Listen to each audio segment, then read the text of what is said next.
What's up, good people? How are you doing? Welcome back to the Solicit YouTube channel. If you haven't subscribed, please subscribe, like, share and comment. If you have, thank you very much. So on today's video, it's going to be all about the culture shock experience in Qatar, from Nairobi to Doha, Qatar. So number one is the way men greet each other in this country. Like, that was a shock for me. At first I was like, I say wanna do, you know. So maybe some of you know, but if you haven't been here, I'll just show you how it is. Like, if this is the other man, like they like touch, the noses touch, like even they like touch each other's nose, like, you know. That's how they greet each other. From where I come from, that is a no, that is a no. I know. So yeah, that was number one. Second thing is the weather. When I came here, it was around November when I landed. November, so the weather was kind of cool. So when I got here, I was like, these people say it's too hot, nini nini. It's fine. I was okay. And actually I had my jacket on. I was like, I even need a jacket to like stay around. So why are they saying it's cold? Way tukafika April. In April, that's when summer starts, you know, hitting. Then in July, and mark you, Kenya in July, it's cold, like cold. But Qatar, that's when summer is lit, like it's hot. And then joto ya hii place ni joto huwezi stand, kuko humid, like ukitembea 5 minutes walk unaona hii tisho iko wet, inakuwa wet, so inaku dehydrate. So the weather is something else. It's hot. Like, I never thought I would survive. I would like survive with an AC full time, because at home there's no much of the AC. We usually use a fan, and that's when it's like really hot, but nothing to compare. Anything else, the dress code. Qatar, you have to be decent. You have to be decent. It's not an option, it's a must for you to be decent, especially when you're going to the government, like a government hospital, like anywhere close to the government offices. You have to be decent. When you're going for your medicals, which has to happen every 6 months, they send you something you have to wear something that is below your knees by far. You have to wear, this one is still not decent, but at least they agree, they can let you in with a t-shirt. But anything that is here, any sleeveless, actually people will stare at you, utadhani umeua. Like, it's not allowed. One of my friends, we were talking about this a few days ago, and one of my friends was like, one time she was walking in a mall with a sleeveless, and a lady approached. So when the lady approached her, she was like, you're not dressed, you have to cover up, you have to cover up, I can see your arms, like, that's not allowed here, I'm calling the police. And she was like, okay, fine, I'm leaving the mall, I'm going home, just don't make a big deal out of this. And literally, even some policemen or women will stop you and ask you to go home and dress properly, or even take you in. So here you have to be really cautious with how you dress, although of late they're not so strict compared to when I came. It was quite strict, because I remember something happened. So with regards to the dress code issue, I'll tell you a short story. So when I came, I was quite excited. I and my friend that I met, we came at the same time, so we were like more into exploring the place, and we went to a public beach, you know, to like enjoy the place, you know, to get to know more. And when we got there, like, everyone was swimming literally in a t-shirt, like a t-shirt kama hii, you know, you wear a t-shirt like this and shorts that are below your knees, or skin tight That's what people were swimming with at the beach. We didn't know about the rules of the dress code at the beach, or the public beach, so we went in the same way we do it at home. Shorts or bikini, two-piece. My friends, do you know the authorities were called to come and get us from there?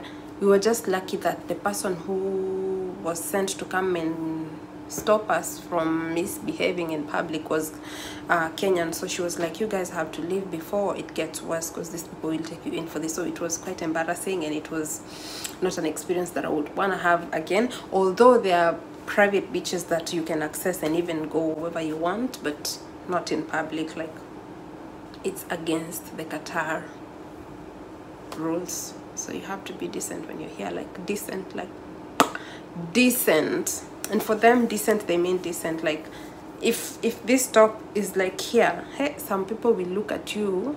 Hey, in the mall, you're walking and your top is here, they can see like this part of the chest. Hey, like someone will break their necks looking at you.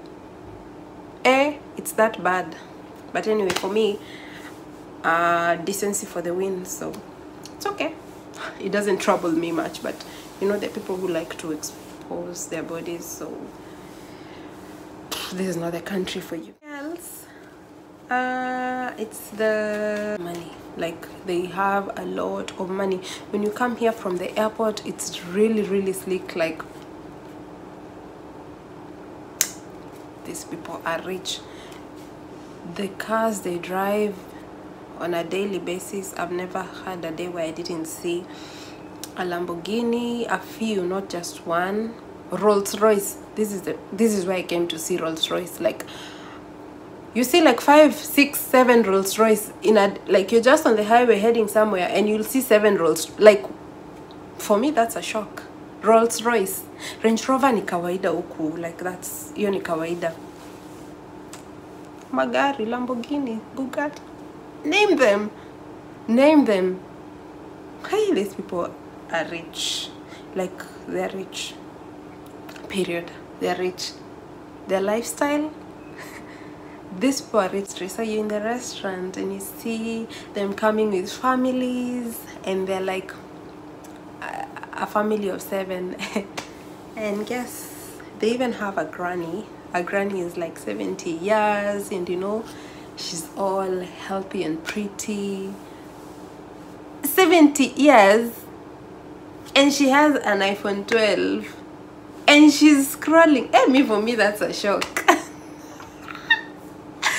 I talk about pesa. You see a 3-year-old kid, 5 years, 6 years, iPhone 12. Like, the whole family has iPhone 12. They have it. That's a shock. Like, something else here in public facilities. My camera. Okay, in public facilities, let's say hospitals. When you go to a public hospital, in my country, if it's a public hospital, both men and women are accommodated at the same place. Like,